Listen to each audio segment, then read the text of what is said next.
তো বিএনপির ক্যারা উঠিছে, ক্যারা মানে কি আমরা জিগান না। ইলিয়াসের একটা ভিডিও আছে, শাওনের ক্যারা উঠিছে, আমি দেখি না ভিডিওটা, শুধু থাম্বনেল দেখেছি, তাই ক্যারা মানে আমি জানি না, কিন্তু ক্যারা কথাটা খুব পছন্দ হয়েছে। বিএনপির ক্যারাটা বোঝার জন্য আপনাকে না মেডিকেল সায়েন্স কই, হ্যাঁ আবার ডরায়েন না, সেটা খুব সহজ জিনিস।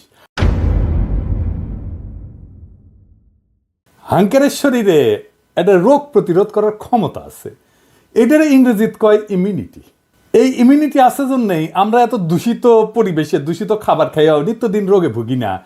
শরীরে ছোট ছোট যোদ্ধা কোষ আছে, শরীরে জীবাণু বা ভাইরাস ঢুকলে তারা জয় বাংলা করে দেয়। শুধু জীবাণু বা ভাইরাস না, আরেকজনের কিডনি, চোখের কর্নিয়া, আরেকজনের কলজিয়া আমার শরীরে যদি ট্রান্সপ্লান্ট করে ঢুকে দেয় না, করে তো তাই না, কিডনি নষ্ট হলে বই লাগে দেয় না আরেকজনের কিডনি, উঙ্কা তো সেটাও কলে খাইয়া দেয়। ওই যে একজনের কিডনি নষ্ট হলে আরেকজনের কিডনি নিয়ে লেগে দেয় না আরেকজনের শরীরে, এটা কয় ট্রান্সপ্লান্ট আর কি। তো ওই ট্রান্সপ্লান্ট করলে না ওই যোদ্ধা কোষ খাইয়া দেয় কলে, বুঝছাও, ওই যে যেটা ট্রান্সপ্লান্ট করছে, যেটা ঢুকাইছে। সেই জন্য ট্রান্সপ্লান্ট করার পরে মেলা ওষুধ খেতে হয় ওই যোদ্ধা কোষগুলোকে থেমে রাখার জন্যে, চেপে রাখার জন্যে। তো ওই যোদ্ধা কোষের কেরা হইলে নিজের শরীরের রূপে নিজেই ঝেপে পড়ে। তার মানে শরীরের এই চামড়া মনে হয় তার নিজের চামড়া না, এটা অন্যের চামড়া, ব্যাস তাহলে শেষ, শরীরে সোরেসিস হবে। এটা ছবি দেখে দেন, দেখিছেন কি বিচ্ছিরি অবস্থা। এটা করলে কোনো সোয়াসে রোগ না, ওই যে কেরা হয়েছে, বুঝছাও, রিউমাটয়েড আর্থ্রাইটিস মানে বাতের মতো আর কি। তো এটাও কেরা, হাত হুত বেঁকে বুকে যায়, ব্যথা তো আছেই।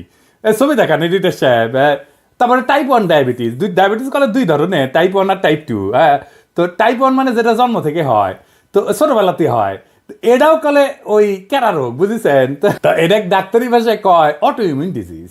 আমি যদি ডাক্তারি বই লিখলামিনি তাহলে এই রোগ রে লিখলামিনি, নিজের নিজেই মারে।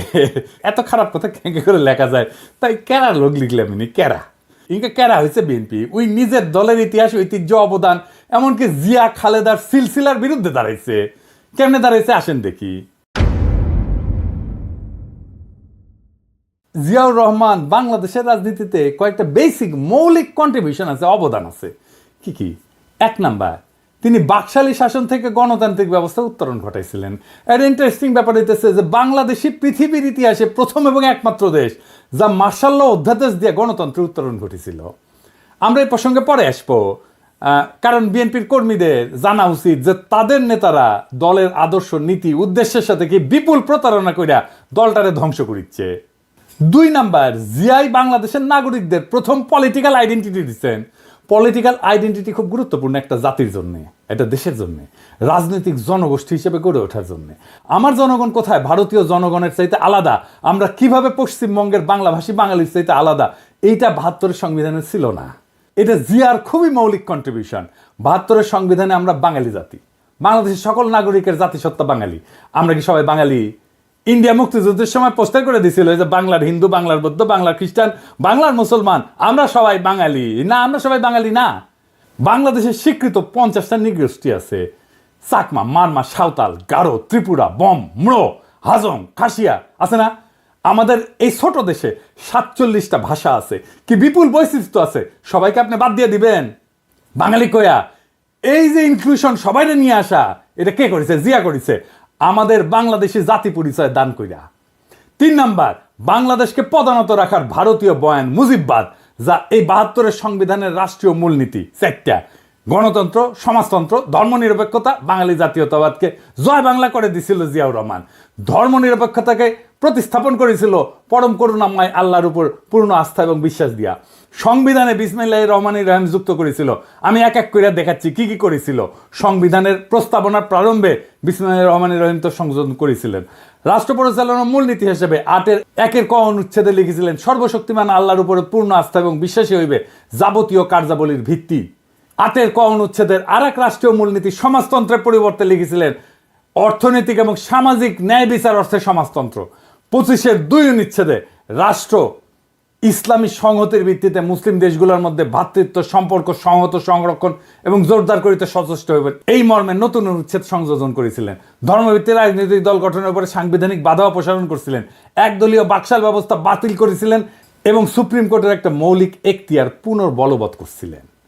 এই সুপ্রিম কোর্টের মৌলিক এখতিয়ার কি, যা জিয়া আবার বলবৎ করেছিলেন? কি সেটা?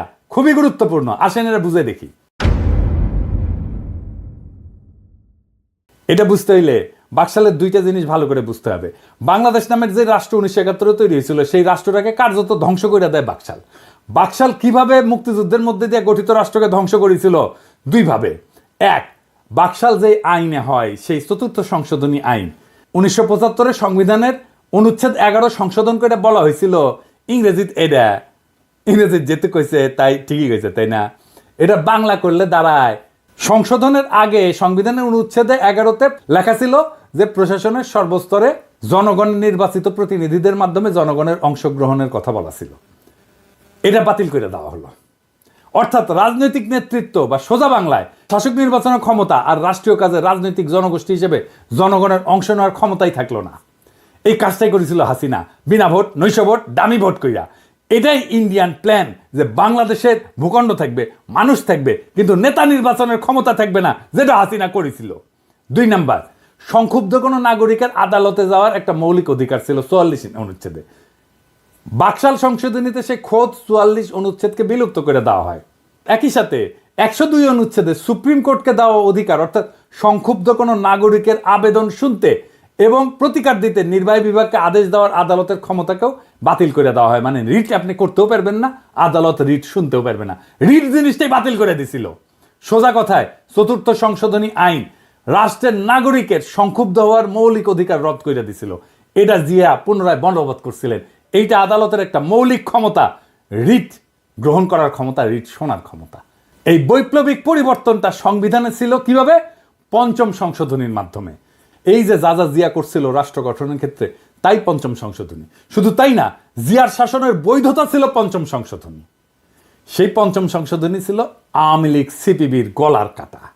তাই এইটার একটা ব্যবস্থা করেছে কিভাবে? এটা বাদ দিতে পারলেই অবিকৃত বাকশাল ফিরে আসে। এটাই ছিল আওয়ামী লীগ সিপিবির প্রজেক্ট। ইনফ্যাক্ট এটা ইন্ডিয়ান প্রজেক্ট। 5ম সংশোধনী বাদ দিয়া দেয় হাসিনা আদালতের রায়। ওইটা মুন সিনেমা হলের মালিকানার রায়ের মধ্যে সামে 5ম সংশোধনী বাতিল করে দেয় হাসিনা। ফলে জিয়ার শাসন আইনত বাংলাদেশে এখনো অবৈধ। বিএনপি যদি জিয়ার সংবিধান চাইতো মানতাম, ওই জিয়ার সংবিধান থাকলে হাসিনার ফ্যাসিস্ট শাসন চালু করতে পারতো না। জিয়ার সংবিধান হচ্ছে 5ম সংশোধনীর সংবিধান, সেইটা বিএনপি চায় না, চায় 72-এর সংবিধান। নিজের ইতিহাস, নিজের ঐতিহ্যের বিরুদ্ধে দাঁড়াইতেছে বিএনপি। বিএনপির কেরা উঠিছে, তাই নিজে দাঁড়াইতেছে জিয়ার বিরুদ্ধে। এইবার বলেন, এই বিএনপি তৃণমূলের কর্মীরা আপনাদের আবেগের সাথে, জিয়ার রাজনৈতিক উত্তরাধিকারের সাথে আজকের বিএনপি বেইমানি করছে কিনা আপনি বলেন? কার জন্য করছে এটা জিজ্ঞেস করেন আপনাদের নেতাকে।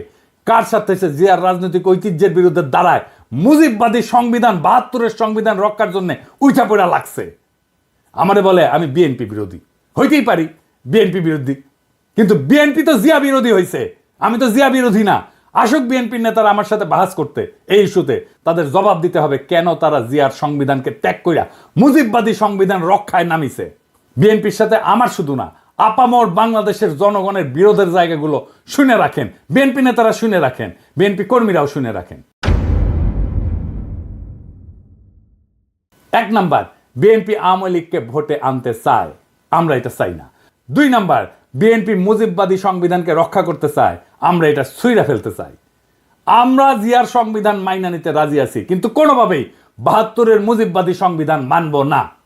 3 নাম্বার, প্রথম আলো ডেইলি স্টারের পিঠ বাঁচাইতে আগায় আসা যাবে না। বিএনপি আগায় আসছে।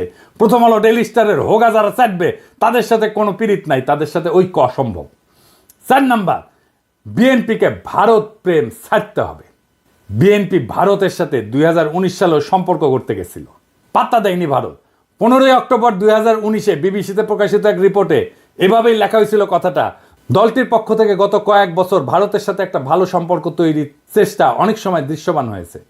বিএনপির সিনিয়র কয়েকজন নেতা গত বছর মানে 2018 সালে ভারত সফরেও গিয়েছিলেন। তাদের সম্পর্ক তৈরির চেষ্টায় ভারত সেভাবে সাড়া দেয়নি। এমনকি বিএনপির একজন অতি গুরুত্বপূর্ণ নেতা প্রকাশ্যেই বলছেন বিএনপির রাজনীতিতে ভুল ছিল, মানে ভারত প্রশ্নের রাজনীতিতে ভুল ছিল। বিএনপির রাজনীতি ভুল ছিল, খালেদা জিয়ার রাজনীতি ভুল ছিল, জিয়ার রাজনীতি ভুল ছিল। এই আস্পর্ধা কোথায় পাইছিল সেই নেতা? আমরা তখনই বিএনপিকে এলাই ভাববো, সহযোদ্ধা ভাববো, যখন এই 4টা প্রশ্নে বিএনপি স্পষ্ট স্ট্যান্ড নেবে। এখানে পলিটিক্যাল স্ট্যান্ড নেওয়াই রাজনীতি, টেম্পু স্ট্যান্ড দখল করা রাজনীতি না। মৌলানা ভাসানী আওয়ামী লীগেরই নেতা ছিল।